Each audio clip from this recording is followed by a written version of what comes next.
Hello दोस्तों, कैसे हैं आप। उम्मीद करता हूं आप सभी लोग अच्छे होंगे।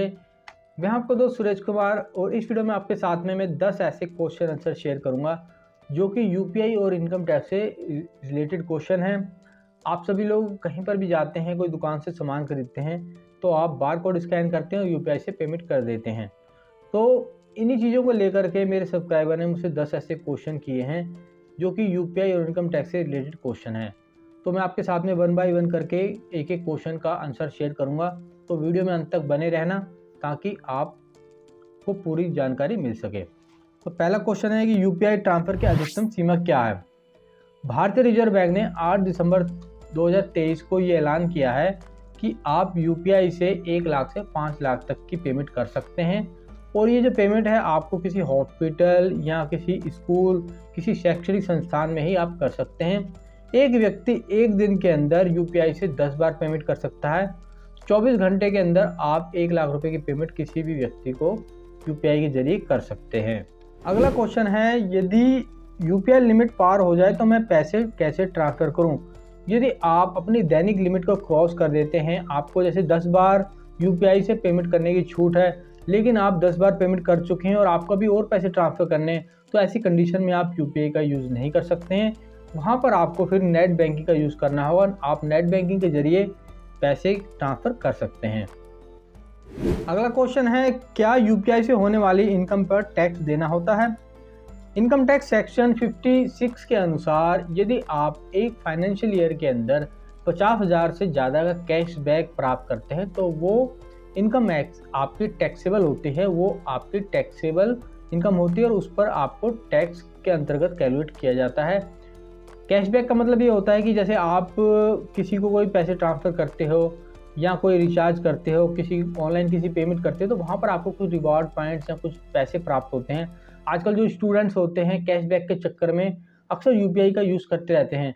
जैसे किसी को कोई रिचार्ज करते हैं, किसी ने 1000 रुपये का रिचार्ज किया, वहाँ पे उसको 10 रुपये मिल गए, किसी ने 5000 का रिचार्ज किया, वहाँ पे उसको 20 रुपये मिल गए। तो इस प्रकार जो कैशबैक प्राप्त होते हैं, यदि आपको वो एक फाइनेंशियल ईयर के अंदर यदि 50,000 रुपये से कम है तो वो टैक्सेबल नहीं होते। यदि 50,000 रुपये से अधिक आप प्राप्त करते हैं तो वो आपका टैक्सेबल इनकम के अंदर कैलकुलेट किया जाता है।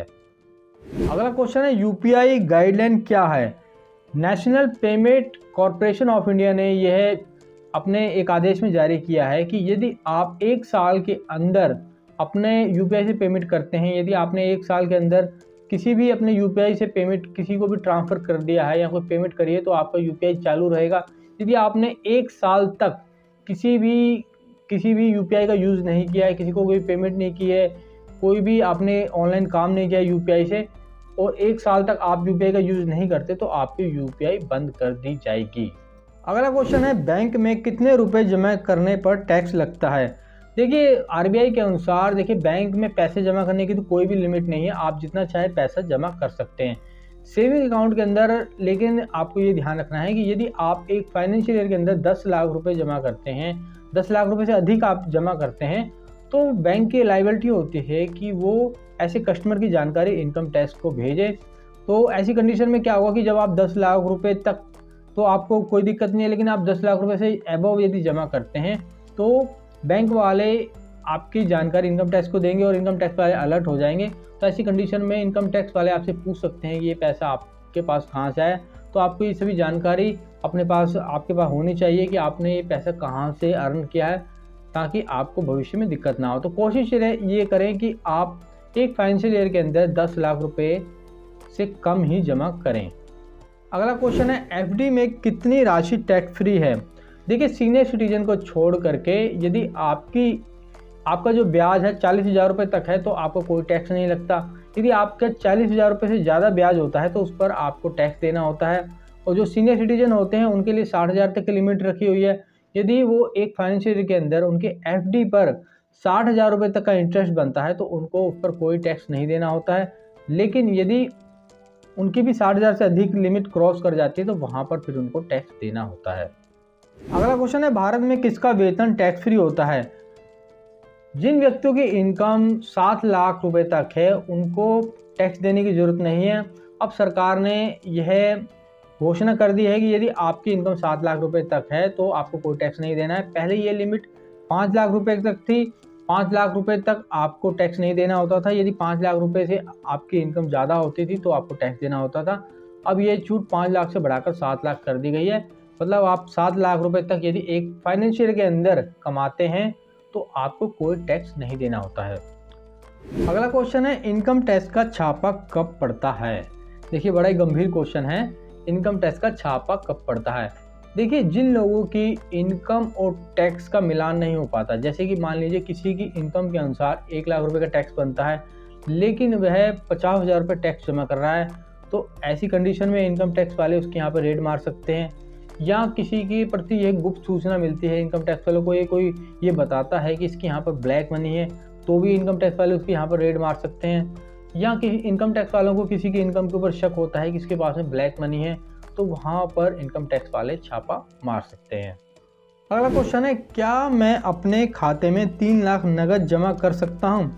देखिए, आप अपने सेविंग अकाउंट में जमा करने को तो 3 लाख से भी अधिक जमा कर सकते हैं, लेकिन RBI की गाइडलाइन के अनुसार आप सेविंग अकाउंट के अंदर एक दिन में 1 लाख रुपए से अधिक नहीं जमा कर सकते हैं।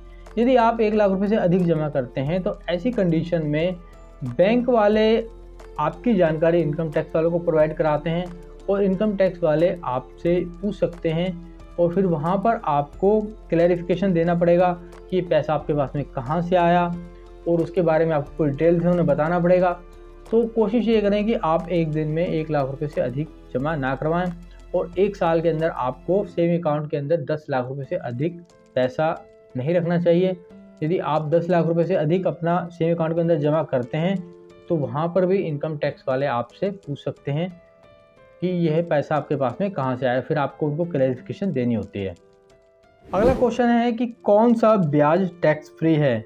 देखिए, बहुत ही बढ़िया क्वेश्चन है, क्योंकि जो हम कहीं से भी ब्याज अर्जित करते हैं, हमने कोई किसी को पैसा दिया तो वहाँ से हमें पैसा मिला, ब्याज का जो हमें पैसा मिलता है वो भी हमारी एक प्रकार से इनकम ही होती है, उस पर भी हमें टैक्स देना होता है। तो ऐसा कौन सा ब्याज है जो हमारे लिए टैक्स फ्री होता है? देखिए, आपकी जानकारी के लिए बता दूं, यदि आप सेविंग अकाउंट के अंदर जो पैसा रखते हैं उस पैसे पर भी आपको ब्याज मिलता है।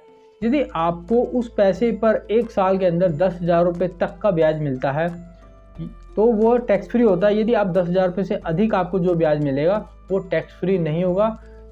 सेविंग अकाउंट के अंदर 10,000 रुपये तक की लिमिट रखी गई है।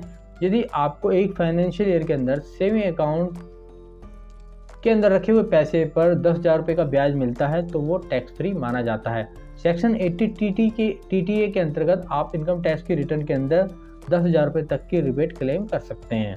और वहीं 60 साल से ज़्यादा उम्र के व्यक्तियों के लिए इसकी लिमिट 50,000 रुपये तक रखी गई है। यदि उनको 1 साल के अंदर 50,000 रुपये का ब्याज प्राप्त होता है तो वह टैक्स फ्री माना जाएगा। अगला क्वेश्चन है, ITR नहीं भरा तो क्या होगा? Income tax section under 234F के अनुसार यदि आप ड्यू डेट तक इनकम टैक्स रिटर्न फाइल नहीं करते हैं तो आपको पेनल्टी देनी पड़ेगी। यदि आप दिसंबर तक अपनी ITR फाइल कर देते हैं तो आपको 5,000 रुपये तक की पेनल्टी लग सकती है। 5,000 रुपये की पेनल्टी के साथ में आप इनकम टैक्स रिटर्न फाइल कर सकते हैं। तो आपको कोशिश ये करनी चाहिए कि ड्यू डेट से पहले ही अपने इनकम टैक्स रिटर्न फाइल कर दें। आशा करता हूँ ये वीडियो आपको अच्छा लगा होगा। इस वीडियो को अपने सभी दोस्तों के साथ में शेयर करना, ऐसे और वीडियो देखने के लिए हमारे चैनल को सब्सक्राइब करना और साथ में नोटिफिकेशन बेल को भी दबाना, ताकि ऐसे वीडियो आपके पास में आए और आप वीडियो को देख सकें। ठीक है दोस्तों, आपको नेक्स्ट वीडियो मिलता हूँ नेक्स्ट टॉपिक के साथ में। तब तक के लिए जय हिंद, वंदे मातरम।